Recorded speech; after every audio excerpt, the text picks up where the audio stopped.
Olá, aluno, tudo bem? Seja muito bem-vindo ao nosso curso de Finanças Pessoais. Nós vamos apresentar aqui os segredos de sucesso nas finanças sem mudanças radicais. Como fazer para dar conta de pagar todas as despesas todos os meses e ainda sobrar dinheiro para investir. E melhor que isso, investir bem esse dinheiro para fazê-lo se multiplicar ao longo do tempo. Bom, eu sou Silvio Paulo Hilgert, sou diretor acadêmico do InfoMoney Educação, nosso portal educacional que leva palestras, cursos, seminários educacionais para que você consiga cuidar melhor do seu dinheiro, para que você possa investir, acima de tudo, melhor o seu dinheiro. Sou formado em administração, tenho longos anos aí de experiência no mercado financeiro, trabalhei em vários bancos, trabalhei na XP Investimentos Corretora como assessor de investimentos e sou instrutor especialista em finanças pessoais, já há vários anos venho ministrando esses eventos. Tenho formação também com certificação em CPA 10, CPA 20 e também como agente autônomo registrado na CVM. Então, seja muito bem-vindo e aproveite ao máximo esse conteúdo que nós vamos levar para você a partir de agora nesse curso de finanças pessoais. Bom, dentro desse curso nós vamos ter basicamente 4 grandes módulos que serão distribuídos em 5 aulas, 5 videoaulas que você vai acompanhar a partir de agora. Então, o primeiro módulo a gente vai falar sobre a educação financeira em si. Vamos falar sobre a origem dos ganhos, sobre como acumular riqueza, a importância da acumulação de riqueza, né? Sobre o ciclo de vida financeira, ao longo do tempo, como nós ganhamos dinheiro, como nós gastamos esse dinheiro e como nós devemos nos preparar para a aposentadoria, por exemplo. Isso tudo nesta primeira aula. A partir da segunda aula, a gente vai entrar na parte de orçamento, uma parte também essencial na vida de todos nós. O controle das despesas, dos gastos mensais, né? Saber de onde vem o seu dinheiro, saber para onde vai o seu dinheiro, saber dar o valor realmente a cada real que você ganha. Muitas vezes nós trabalhamos tanto, lutamos, né? Suamos a camisa todos os dias para ganhar o nosso salário no final do mês, mas ao mesmo tempo não sabemos valorizar esse dinheiro, não damos a ele a devida importância e gastamos, né, com supérfluos, jogamos dinheiro fora, como a gente costuma dizer, rasgamos dinheiro. E é isso que a gente precisa evitar para ter sucesso financeiro, né, para ter abundância financeira na sua vida. Então a gente vai ver aqui quanto dinheiro você tem, de onde vem o seu dinheiro, para onde vai o seu dinheiro, o que o seu dinheiro está fazendo, ou seja, o seu dinheiro está ajudando você a construir mais patrimônio ou ele está parado. Na aula 3, no módulo 3, nós vamos entrar agora fazendo um plano de ação. O que é um plano de ação?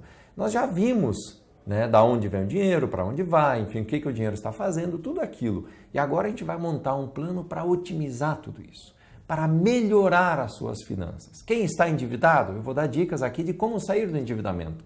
Quem está com a vida financeira equilibrada, isso não basta, é preciso pensar em melhorar para ter o quê? Reservas financeiras. Quem já tem reservas financeiras, quem consegue viver com menos do que ganha, como melhorar ainda mais as suas finanças de modo a poder investir todos os meses uma parte da sua renda. Então, esse é o plano de ação que nós vamos construir juntos. Eu vou te ajudar a fazer isso. E no final, no módulo 4, nós vamos construir o futuro, vamos garantir o nosso futuro. Como garantir o futuro? Como garantir uma aposentadoria com recursos financeiros? Como ter uma vida financeira saudável, tranquila, com abundância lá na frente, o dia que você não quiser ou que você não puder mais trabalhar. E aí a gente vai ver a importância que tem os juros compostos, como utilizá-los a nosso favor, né, como escolher boas aplicações. E eu vou falar aqui sobre algumas alternativas de investimento, sobre algumas opções que você tem para aplicar o seu dinheiro e desta forma fazê-lo rentabilizar. Então eu vou abordar as principais características dessas aplicações para que você possa, conhecendo-as melhor, fazer as melhores escolhas. Tá bom? Bom, vamos lá. Por que nós estamos nesse curso? Porque você está me assistindo agora nessa aula de finanças pessoais. Talvez porque esteja, como fala o povo na gíria popular, com a corda no pescoço. O que é estar com a corda no pescoço? É viver no limite, é estar no vermelho, estar endividado, é ter as finanças equilibradas, mas não conseguindo fazer sobrar nada, né? Aquele velho dilema que o salário acaba e o mês está longe para acabar ainda. Infelizmente, muitas pessoas vivem essa realidade. Infelizmente, muitas pessoas estão endividadas, financiaram seu carro, a sua casa, financiaram a viagem, financiaram a educação dos seus filhos e agora estão se virando nos 30 para pagar esses financiamentos, para pagar essas contas todas. Então, um em cada 3 brasileiros hoje está endividado, mas endividado mesmo, quer dizer, com dívidas sérias para pagar, não é com pequenos compromissos. Ou então, talvez você esteja vendo esta minha aula, não porque está com problemas financeiros, mas sim porque quer conquistar sua independência financeira. Sim, porque quer melhorar as suas finanças. E acredite, gente, tudo dá para melhorar. Nada é perfeito, nada é 100%, nada é tão bom que não possa se dar um passo adiante, que não possa ser melhorado, que não possa ser construído de outra forma. E eu quero ajudá-lo a fazer isto, e aí por isso nós estamos aqui. Então, quem está aqui, você que está aqui me assistindo, certamente quer cuidar melhor daquilo que custa 8 horas, 10 horas, 12 horas, talvez, todos os dias, do suor do seu trabalho, todos os dias úteis do ano, onde você vai para o seu trabalho, você se dedica, seja a profissão que você exerça, seja você funcionário, seja você empresário, seja você quem for, autônomo, certamente você trabalha duro todos os dias para ganhar o dinheiro para pagar suas contas. E é preciso saber, como eu falei, valorizar esse dinheiro. Então, dentro desse módulo 1, eu vou falar sobre a importância da educação financeira e alguns aspectos que são fundamentais quando a gente fala em finanças pessoais, quando a gente fala em educação, como cuidar melhor do seu dinheiro. Então, aqui a gente vai falar basicamente sobre a origem dos ganhos, sobre a acumulação de riqueza e sobre os ciclos da vida financeira. Cada um de nós precisa saber aonde está, qual é a fase da vida, qual é o ciclo que você está nesse momento, e como você deve se portar diante desta situação. Como fazer as melhores escolhas no ciclo de vida que você se encontra neste momento. Até eu coloquei uma frase aqui, tá, entre aspas, que fala o seguinte, que o planejamento financeiro é o processo de gerenciar os recursos com o objetivo de atingir a satisfação pessoal, obter a independência financeira e conquistar sonhos. Certamente você tem muitos sonhos, certamente você tem muitos objetivos a atingir na sua vida, financeiros, estamos falando aqui de finanças, claro. E como atingir esses sonhos? Como nós vamos tornar isto realidade na sua vida? Bom, um questionamento eu quero fazer para vocês aqui, uma certa provocação, digamos, é a seguinte: por que faz algumas pessoas serem ricas e outras não? Por que algumas pessoas conseguem acumular fortunas na sua vida, conseguem ter uma vida financeira com riqueza, com patrimônio, e outras não conseguem? Normalmente a gente julga que as pessoas ganharam aquele dinheiro. Ah, mas o cara é rico porque ele herdou da família não sei quanto dinheiro. Ah, mas ele ganhou não sei quantos milhões na loteria. Ah, mas ele foi um empresário bem-sucedido e tal, tudo mais. Quer dizer, parece que o dinheiro cai do céu, parece que o dinheiro veio do acaso para essas pessoas, parece que a riqueza não foi construída. Muitas vezes nós tentamos tirar o mérito de quem produziu, de quem trabalhou, de quem lutou, de quem construiu a sua fortuna. Então é uma maneira, às vezes, que até as pessoas têm de justificar o fato de elas não terem atingido isso. Ah, mas eu nunca ganhei na loteria. Ah, mas eu nunca tive herança. Ah, mas eu não sou filho de empresário. Mas eu não nasci em berço de ouro. Que as pessoas começam a achar desculpas para aquilo. Quando, na verdade, nós fizemos alguns estudos e percebemos algumas coisas. Por exemplo, 2% dos milionários e bilionários que existem no mundo, herdaram toda a sua riqueza ou parte dos seus bens ou dos seus imóveis. Apenas 2%, gente. 2% dos milionários. Menos de 20% herdaram uma pequena parcela da sua riqueza. Então, menos de 20% dos milionários hoje em dia herdaram a sua riqueza, pelo menos uma parte da sua riqueza. Mesmo aqueles que são alvo da riqueza pela sorte, não conseguem reter esses prêmios. Isso, gente, eu tenho certeza que em algum momento você já deve ter visto. Pessoas que ganham fortunas de dinheiro em loterias, por exemplo, mas não conseguem perpetuar esse dinheiro. Não conseguem fazer esse dinheiro produzir frutos, produzir resultados para a sua vida. Muitas vezes esse dinheiro se torna desgraça da vida dessa pessoa. Muitas vezes esse dinheiro se torna motivo para brigas familiares, para separações, pais e filhos que já não se entendem mais, problemas com vizinhos, com amigos, com ex-colegas e tal. Muitas vezes as pessoas passam, por não saberem administrar esse patrimônio, vivem uma vida de rico como se esse dinheiro nunca fosse acabar e o dinheiro um dia acaba e aí elas caem na desgraça. Isso é um dos maiores motivos de depressão que existe, sabia? A pessoa ter uma vida financeira tranquila, estável, equilibrada, ter condições financeiras favoráveis e aí daqui a pouco não ter mais aquela mesma condição e ter que viver um padrão de vida inferior àquele que ela se acostumou. Isso é muito ruim. Nunca permitam que isso aconteça na vida de vocês. Claro que tragédias podem acontecer na nossa vida, a gente sempre espera que não aconteça, ninguém está livre delas, mas independente disso, a gente precisa estar preparado também para momentos ruins, para as dificuldades, para algum eventual contratempo. Ninguém está livre, como eu falei, de ter contratempos. Sabiam que mais de 80% das pessoas que ganham fortunas em loterias ficam falidas 5 anos depois? 80% das pessoas que ganham fortunas em loterias ficam pobres, falidas, mais pobres normalmente do que eram antes, 5 anos depois apenas. Vejam que número trágico. Vejam que a riqueza, quer dizer, você simplesmente pegar um monte de dinheiro, jogar no colo de alguém, você dar riqueza para alguém do dia para o outro, não resolve o problema. A riqueza precisa ser conquistada, a riqueza precisa ser construída, até para que a pessoa dê valor àquilo, até para que a pessoa saiba administrar aquele patrimônio. E normalmente é aí que começam os problemas. Quando a pessoa ganha muito dinheiro numa herança, numa loteria, seja de onde for, ela não está preparada para administrar aquilo. Ela não sabe investir aquele dinheiro, ela não sabe cuidar daquele dinheiro para fazer com que ele se multiplique ao longo do tempo e não termine, que aquela fonte não se esgote ao longo do tempo. Mas então o que faz algumas pessoas serem ricas, outras não? Eu continuo batendo nessa pergunta, vou insistir nesse questionamento. Será que é a inteligência, então? Se dar dinheiro para as pessoas não faz com que elas sejam ricas, porque elas voltam a ficar pobres?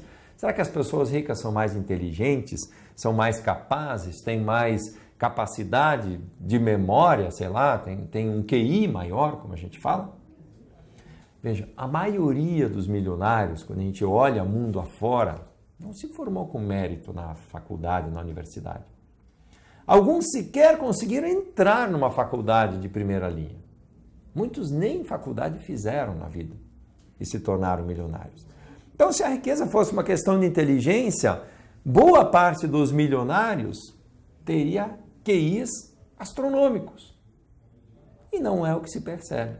Vários estudos já comprovaram isso, em Harvard, inclusive, de que não há essa diferenciação. Quer dizer, as pessoas definitivamente, na sua maioria, claro que há as exceções, mas na sua maioria, não tem tanto essa inteligência diferenciada, esse QI diferenciado das demais pessoas. Tá? Então, se não é sorte, não é inteligência, o que torna alguém milionário? Quer saber? Os ricos entendem simplesmente o seguinte: a importância da acumulação de riqueza, a importância das finanças pessoais, e eles vivem rigorosamente com elas. Tá? Então, veja, é saber o quanto é importante valorizar, como eu falei antes, cada real que você ganha, é saber administrar as suas finanças, é saber investir bem o seu dinheiro para fazer o dinheiro trabalhar por você, para fazer o dinheiro se multiplicar ao longo do tempo. Esse é o segredo. Esse é o modelo mental que o rico constrói e é assim que ele constrói, a partir desse modelo mental, a sua fortuna. Se a gente analisa os casos, os exemplos das pessoas bem-sucedidas financeiramente, a gente percebe claramente esse modelo. É o que dá certo. Bom, uma pergunta para você: de onde vem o seu dinheiro? Importante a gente saber disso, né? Bom, de acordo com a nossa atividade produtiva, nós nos inserimos em algum desses modelos aqui. Existem basicamente 4 grupos de pessoas. As pessoas do grupo 1, que são os empregados e os autônomos, né, são subgrupos, na verdade, tá? E o grupo 2, que são os donos de empresas e os investidores. Então, empregados e autônomos são aqueles que trabalham para ganhar dinheiro, e os empresários e investidores são aqueles que vivem do dinheiro gerado pelos seus negócios e pelos seus investimentos. Então, a diferença principal é essa. Quem é trabalhador, quem tem carteira assinada, quem tem uma profissão como autônomo e tal, tudo mais, trabalha pelo dinheiro. Dá duro todos os dias para chegar no final do mês, receber seu salário e poder pagar as suas contas. Agora, quem é empresário bem-sucedido ou quem é um investidor, um grande investidor, o dinheiro trabalha para ele. Ele não precisa mais se preocupar em ganhar dinheiro para pagar as suas contas. Ele precisa se preocupar em investir bem o dinheiro que ele já ganhou para que os juros, para que os retornos desses investimentos paguem as suas contas, né, e garantam a multiplicação desse dinheiro ao longo do tempo. Agora, tem outro aspecto importante quando a gente fala de finanças que eu quero que você reflita. Acumular dinheiro é muito diferente do que ganhar dinheiro. Eu conheço muitas pessoas, e eu tenho certeza que vocês também conhecem ou conheceram, pessoas que ganham ou ganharam muito dinheiro na sua vida e não têm dinheiro, não têm riqueza, não têm patrimônio formado, apesar de terem ganho, como eu falei, muito dinheiro. Agora, a gente conhece também, certamente você conhece, eu conheço pessoas que não ganharam lá tanto dinheiro, pessoas que talvez foram assalariados a vida toda, pessoas que foram autônomos, que tinham lá uma profissão humilde, simples, que ganhavam um dinheirinho, né, razoável todos os meses, que conseguiram construir fortuna, que conseguiram construir patrimônio. Então, aquela desculpa, como eu falei antes, que normalmente a gente tem de que, mas eu não nasci em berço de ouro, mas eu não tenho uma profissão como essa, mas eu não tive condições de estudar na melhor universidade, mas eu não tive como morar fora do Brasil, como ele fez, mas meu pai não me deu nenhum carro, nenhuma empresa, meu pai não me deu nenhuma casa. Veja, é desculpa. Vamos acabar com essas desculpas. Pense que você pode, que você é capaz e que independente do quanto você ganha, você pode sim construir o seu patrimônio, você pode sim construir a sua independência financeira. Tá? Isso que é importante a gente lembrar. Então sempre ter o máximo de disciplina possível com o seu dinheiro, de modo que você consiga guardar uma parte dele todos os meses. Nem que não seja muito, mas ele precisa ser guardado. Agora, para que guardar dinheiro? Por que acumular riqueza? Será que isso é tudo na vida? Não, não é tudo. Pode ter certeza que não. Tem muitos valores mais importantes do que os valores financeiros que a gente precisa cultivar na vida. Não quero que vocês saiam dessa aula, desse curso, com a visão de que a gente só pensa em dinheiro. Mas como isso aqui é um curso de finanças, eu preciso falar do dinheiro, da fortuna, da riqueza, obviamente, que é importante na nossa vida. Isso não é tudo, como eu falei, mas é importante. Vocês sabem disso. Tá? Então, por que eu quero ganhar dinheiro? Ganhar o suficiente para ter o quê? Para ter uma vida tranquila. Para poder fazer o que está aparecendo nessas imagens, que todo mundo gosta de fazer. Por que não dar uma festa? Por que não viajar? Por que não ir a uma praia? Por que não ir para a Disney? Por que não viajar para o outro lado do mundo? Por que não fazer um passeio na savana africana? Por que não ir esquiar? Por que não ir caçar, surfar, sei lá? Fazer qualquer coisa em qualquer lugar do mundo. Não é legal, não é prazeroso, não é bacana? Todo mundo gosta. A gente não precisa pensar em juntar patrimônio, juntar dinheiro só para os nossos filhos, ou então, como eu costumo dizer, para levar para o caixão, para você, né, morrer rico. Qual a graça que há nisso? Quer dizer, o sentido da riqueza, o sentido de ter uma vida financeira saudável é para você usufruir, é para você aproveitar disso. Claro, para ajudar as próximas gerações também, não estou dizendo que não pode, mas para você também se beneficiar. Para você poder fazer tudo isso que a vida pode trazer. Ou então, para abrir seu próprio negócio. Se você é um autônomo, é um funcionário, enfim, alguma coisa, por que não pensar no seu próprio negócio? Por que você não se tornar um empresário, como nós vimos antes, onde o dinheiro, o patrimônio trabalha por ele e constrói cada vez mais patrimônio? Talvez seja um dos seus objetivos montar sua própria empresa, ser dono do seu próprio nariz, como as pessoas falam, é bacana também. Eu acho que pode ser um sonho que você deve perseguir, né, e pode atingir ao longo da sua vida. Para que acumular riqueza ainda? Além de poder fazer todas aquelas coisas bacanas, como nós falamos, né, poder curtir, usufruir as coisas boas da vida, você pode montar seu próprio negócio, como nós vimos, mas também você pode pensar no seu futuro, pode pensar na sua aposentadoria. Por que não? Por que não pensar na tranquilidade que você vai ter no futuro? Não que isso seja a única coisa que lhe traga tranquilidade, mas ter a segurança financeira já é um belo conforto para a sua vida, se você pensar em se aposentar numa data futura. Então pense em ter essa segurança, pense em ter esse conforto, pense em trazer esta qualidade de vida para você mesmo. E isso você só vai fazer construindo hoje o seu futuro. Agora, por que as pessoas não conseguem poupar? Da maneira que eu estou falando aqui, parece algo tão simples, né? Parece tão fácil. Você precisa guardar uma parte do seu dinheiro, ter disciplina, gastar menos do que ganha, aplicar bem o seu dinheiro, você vai ficar rico. E aí? Será que é fácil fazer? Eu sei que não é fácil. Eu sei que é um desafio diário. É algo assim que a pessoa tem que querer muito e tem que perseguir todos os dias da sua vida. Senão, não vai ter jeito. Realmente fica difícil chegar lá. Então, as pessoas não conseguem poupar normalmente por quê? Porque gastam mais do que recebem. Tá vendo lá? O salário é mais leve do que as despesas da família. Se põe isso na balança, fica desequilibrado. A família gasta 5 mil por mês e você ganha 4, não dá, a conta não fecha. Vão faltar R$1.000 no final do mês. Então esse que é o nosso desafio, é gastar menos do que ganhamos. Não é gastar o que você ganha, é gastar menos do que você ganha. Agora, o grande problema é que a maioria gasta mais do que ganha. Aí o cara fica no vermelho o semestre todo, fica torcendo para chegar uma participação de lucros na empresa. Ufa, finalmente, chegou uma graninha extra, vou colocar meu cheque especial em dia. Finalmente, chegou meu 13º, vou lá liquidar minha fatura do cartão de crédito que eu estou usando rotativo, pagando juro de 15% ao mês. Quer dizer, está errado. Não é assim que a vida tem que funcionar. Quaisquer ganhos extras que você vai ter, se você é assalariado, por exemplo, você precisa pensar em investir, você precisa comprar um bem, você precisa fazer alguma coisa interessante da vida e não simplesmente pagar contas. É aí que normalmente a coisa começa errada. Então o seu salário mensal, o seu ganho mensal, tem que dar para pagar as contas do mês e sobrar alguma coisa.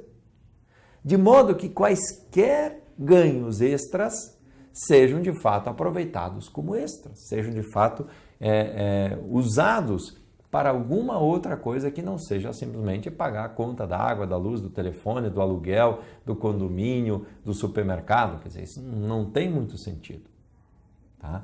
Então as pessoas gastam mais do que recebem. Olha o tamanho do salário desse indivíduo e olha o tamanho dos gastos dele. Praticamente gasta 30% a mais do que ganha. Aí fica difícil. Isso, de certa forma, é um problema cultural. Quer ver? 3 coisas importantes. Primeiro, hábitos de consumo. O que acontece? As pessoas compram supérfluos, por exemplo. Vai no supermercado e enche aquele carrinho com produto que não precisa. Com supérfluo, com coisa que, além de fazer mal para o seu bolso, normalmente faz mal à sua saúde. Com biscoitos, com doces, com sorvetes, com guloseimas de todos os tipos, com refrigerantes. Quer dizer, não precisa, gente. Para que tudo isso? Passa por dentro daquelas filas. Mas está em promoção. Então, joga no carrinho. Mas aqui está com desconto. Joga no carrinho. Mas esse aqui no meu cartão fidelidade aqui do supermercado sai por 70% do preço original. Vai para o carrinho. Não é assim que se compra. Isso é compra por impulso, é compra sem necessidade. Isso é um risco iminente para o endividamento quem faz isso. Tá? Então, o endividamento ele também acontece muitas vezes porque as pessoas vão fazer, por exemplo, um passeio, esse indivíduo. Não é que seja errado você financiar uma viagem de férias, por exemplo, mas será que não dá para dar uma seguradinha, de repente, nas próximas férias, fazer um passeio mais próximo, mais barato desta vez? Vou gastar R$30 mil para viajar para a Disney. Eu não tenho 30 mil reais, eu vou lá e financio, depois eu passo o ano inteiro pagando aquela viagem. Quer dizer, você teve uma semana de prazer, de alegria lá na Disney, para depois ter um ano de tristeza com contas para pagar. Será que vale a pena isso? Será que vale a pena trocar de carro todos os anos, por exemplo? Está aí uma prática de muitos brasileiros. O brasileiro adora carro novo. Ah, mas o carro com cheirinho de novo, professor, não tem preço, as pessoas falam. Tem preço. Um carro com cheirinho de novo, gente, custa muito, mas muito caro. Muito mais caro do que vocês imaginam. Vai muito além do financeiro que você percebe ali que você está pagando. Né? Vai muito além porque você tem a depreciação muito elevada desse veículo ao longo dos primeiros anos. Então, se você troca todos os anos, seu carro deprecia um monte e está novo ainda quando você entrega ele. Então, além de hábitos de consumo equivocados, eu citei alguns exemplos aqui, o que muitas vezes nós fazemos? Tomamos decisões equivocadas, ruins. Por exemplo, escolher uma moradia fora do seu padrão. Se eu ganho X, eu preciso viver com X. Não adianta eu querer morar no melhor bairro da cidade, na melhor rua da cidade, no melhor condomínio da cidade, na melhor praia que tem na região, se eu não tenho condições para aquilo. Eu lembro que tinha um ex-chefe meu, quando eu era estagiário, ele falava que tem muitas pessoas, que o problema, ele dizia que a maioria das pessoas que tinham problemas financeiros, que elas queriam andar de sapatinho, de bico fino, e quando tinham, na verdade, condições de comprar um chinelo Havaianas. Havaianas hoje em dia é um chinelo chique, né? As pessoas compram e usam e custa caro. Na época era baratíssimo, custava preço de banana. Mas ele usava essa analogia para dizer que o cara vive um padrão de vida fora das suas posses. Aí não tem salário que aguente. Né? Então as pessoas querem morar bem, as pessoas querem comprar carro zero, querem ter carrão de luxo. Poxa, mas compra um carro 1000 então. Se o seu dinheiro não dá para manter um carro de luxo, o carro 1000 você vai pagar menos pelo carro, vai depreciar menos, quer dizer, vai perder menos dinheiro, vai gastar menos combustível, vai pagar menos imposto, vai pagar menos seguro, vai custar mais barata a manutenção dele e vai te levar para os lugares do mesmo jeito. Então, talvez não precise ser um carro tão bom nesse momento. Ah, mas é legal ter um carrão de luxo. Quem não gosta de ter conforto? Óbvio, eu também gosto, também quero. Mas eu estou dizendo aqui, será que cabe no seu orçamento isso? Se você está com a vida financeira tranquila, está com o burro na sombra, como a gente fala, poxa, pode se dar o prazer de ter alguns luxos. Mas precisa avaliar se realmente já está nesse estágio. Fazer empréstimos com taxas elevadas para antecipar sonhos. A própria compra do carro. Ah, mas o sonho de ter um carro novo, vai lá financiar em 60 meses. Ah, mas o sonho da casa própria, professor, isso é sensacional, ter o meu cantinho, o meu lugarzinho, um canto só meu, ninguém vai me encher o saco, ninguém vai me incomodar. Será que vale a pena financiar sua casinha própria em 30 anos? Você vai pagar 3, 4 casas para morar numa, para ter uma. Olha o sacrifício financeiro que você faz para antecipar o consumo de alguma coisa que você poderia talvez esperar um pouquinho mais e aí gastar menos por isso. Não estou dizendo que é errado comprar casa própria, mas pelo menos financie então uma parte. Né? Pelo menos financie num prazo menor para pagar menos juros. O problema é o juro.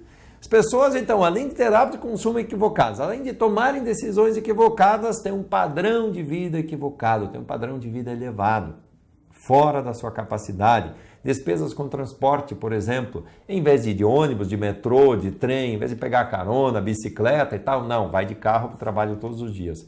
Paga estacionamento, paga seguro, paga manutenção, paga abastecimento, paga tudo, custa caro.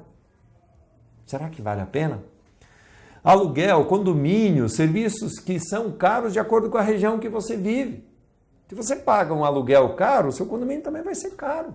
Uma coisa anda casada com a outra. Inflexibilidade de hábito de consumo, apesar das dificuldades. Tem gente que está no vermelho, não consegue equilibrar as contas, precisa poupar, sabe que precisa poupar, mas não dá o braço a torcer, não quer baixar o padrão de vida. Às vezes precisa dar um passo para trás para dar 2 passos para frente. Então por que as pessoas não querem poupar? Porque elas querem mais hoje, mais amanhã. Isso não dá certo. Ou você vai ter menos hoje e vai abrir mão de gastar uma parte do seu salário hoje para ter no futuro, ou você vai gastar seu salário hoje e não vai ter no futuro. Precisa ter essa consciência. Então o grande dilema é esse. Você tem mais hoje, menos amanhã, ou menos hoje, mais amanhã. Claro que nem um extremo e nem outro extremo é bom, não adianta. Tem pessoas que vivem praticamente como se fossem pobres, miseráveis, mesmo tendo um bom patrimônio, mesmo tendo um bom salário. Por quê? Porque querem guardar tudo para o futuro. Tá certo isso? Também não, né, gente? Vamos ser ponderados, vamos equilibrar as coisas. E também não está certo você gastar todo o seu dinheiro e não pensar no seu futuro. Então, um pezinho no presente e um pezinho no futuro. Sempre vivendo da melhor maneira possível, aproveitando da melhor maneira possível a sua vida, mas ao mesmo tempo pensando que no futuro você também vai precisar de recursos financeiros. E pensando também que no futuro, por mais que você não queira, mas podem surgir imprevistos. Por que as pessoas não conseguem poupar? Então, um grande desafio é construir uma boa poupança. O desafio é abrir mão do prazer imediato em troca de um futuro mais tranquilo, de um futuro mais rico, né? De um futuro onde você possa literalmente deitar na rede e curtir, usufruir aquele momento. Tá? Então, é preciso construir isso, é preciso guardar uma parte da sua renda para que consiga trabalhar e construir isso lá para frente. Agora, é importante também pensar o seguinte: em que fase da vida eu estou? Qual é o momento da minha vida agora? Estou no momento de acumular dinheiro? Estou no momento de aumentar o meu dinheiro? Ou estou no momento de preservar o meu dinheiro?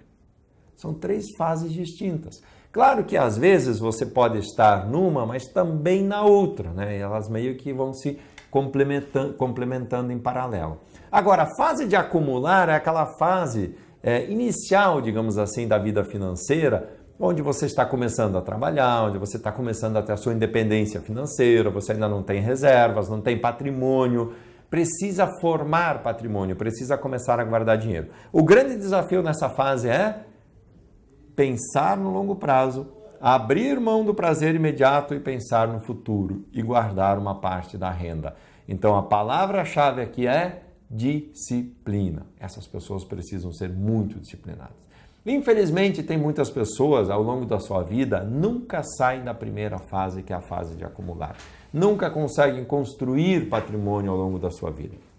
Quem fez o seu dever de casa nessa primeira fase de acumular já vai para a segunda, que é a fase de aumentar. É onde você já tem um certo patrimônio construído e precisa buscar alternativas de investimento mais rentáveis, que possam lhe trazer bons rendimentos e possam fazer o seu dinheiro se multiplicar ao longo do tempo. Tá? Então você continua com disciplina, continua guardando dinheiro, mas já tem um montante de dinheiro guardado e precisa fazer esse dinheiro se rentabilizar. E na terceira fase, essa fase eu costumo dizer que deveria ser o sonho de consumo de todos nós. Deveria ser o objetivo que todos nós estamos mirando lá na frente. É viver de renda. É chegar numa fase em que você não precise mais trabalhar. É chegar numa fase onde você possa dizer, olha, eu não quero mais trabalhar, eu não preciso mais disso, a partir de hoje eu vou cuidar da minha vida. A partir de hoje eu vou cuidar dos meus investimentos, do meu patrimônio, e eu já fiz a minha parte em termos de trabalho e eu não preciso mais disso. Veja, esta é a melhor aposentadoria. Não é o dia que alguém diz na sua empresa, ó, a partir de hoje você completou 60 anos, você vai para casa e você está aposentado. Não é essa aposentadoria certamente que você quer. A aposentadoria é quando você tem condições financeiras de viver dignamente sem precisar trabalhar. Essa deve ser a sua aposentadoria, esse deve ser o seu sonho. Quais são os ciclos da vida financeira? Esse quadro aqui eu tirei do livro Investimentos, do Mauro Halfer, certamente vocês conhecem, que ele mostra como deve ser a sua atitude financeira diante da idade que vai avançando na sua vida. Então, por exemplo, quando eu sou muito jovem, nos 20 anos, até os 20 anos, eu preciso pensar em objetivos, em metas, fazer planos financeiros. Tá? Eu preciso poupar, eu preciso investir, até porque eu estou naquela fase de acumular, né, de construir patrimônio. Eu preciso assumir riscos, né? Montar uma empresa, assumir um risco, estudar, assumir um risco, casar, assumir um risco, fazer uma faculdade, assumir um risco, quer dizer, são todos riscos que nós devemos assumir. Comprar ações, por exemplo, é assumir risco, mas se eu sou jovem, eu posso correr esse risco. Construir a sua família, Fazer seguros. A partir dos 30, 40 anos eu preciso começar a pensar em preservar também, em proteger aquilo que eu já construí.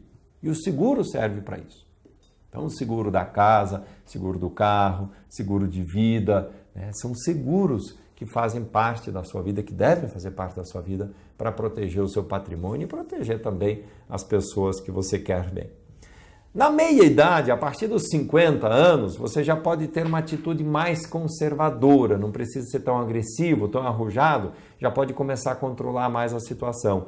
E lá na terceira idade, na fase da aposentadoria, você pode aproveitar, você pode curtir, pode usufruir daquilo tudo que você construiu ao longo desse tempo. Então, primeiro ser muito arrojado, depois ser menos arrojado e na terceira fase você não precisa mais ser arrojado, você pode trabalhar, né, com mais tranquilidade. Um outro quadro também do livro do Mauro, ele mostra a origem da renda. Vejam que interessante esse quadro.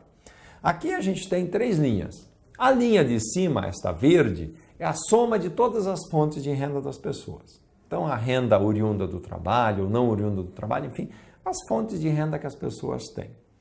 A linha mais escura ali ao centro, que depois vem abaixo, é a linha da renda oriunda do trabalho. Vejam que a renda que você ganha do trabalho, ela aumenta dos 20 até os 45, 50 anos e depois ela começa a diminuir. Tá? E a linha da renda que é oriunda de outras atividades ou de investimentos, enfim, de outros meios que não seja da sua profissão, do seu trabalho, ela é quase zero no início da sua vida financeira, vai aumentando um pouquinho até os 40, 45 e aí começa a ganhar força, que é a renda oriunda do patrimônio normalmente. É a renda oriunda da sua empresa, dos imóveis que você tem, dos investimentos que você tem, das ações que você comprou, enfim, esta é a renda. Veja, por que eu estou mostrando isso aqui para vocês? O nosso desafio, o segredo do sucesso financeiro lá na frente é construir patrimônio de modo que o patrimônio ele compense a ausência da renda oriunda do trabalho. Como nós vimos, a renda oriunda do trabalho tende a diminuir. Normalmente, quando as pessoas se aposentam, por exemplo, elas recebem menos do que recebiam, né, quando estavam na ativa. Até porque se aposentam antes, tem o fator previdenciário e tal, tudo mais.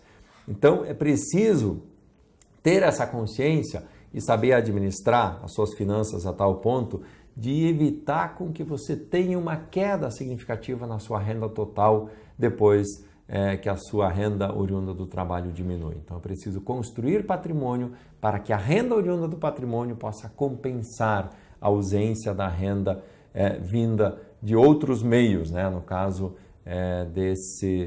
do trabalho. Como eu falei, geralmente à medida que a idade vai avançando, as pessoas vão recebendo menos e principalmente quando se aposentam com o fator previdenciário, ganham menos do que ganhavam na ativa, ganham 70%, 80% do salário apenas, muitas vezes até menos do que isso. Tá bom?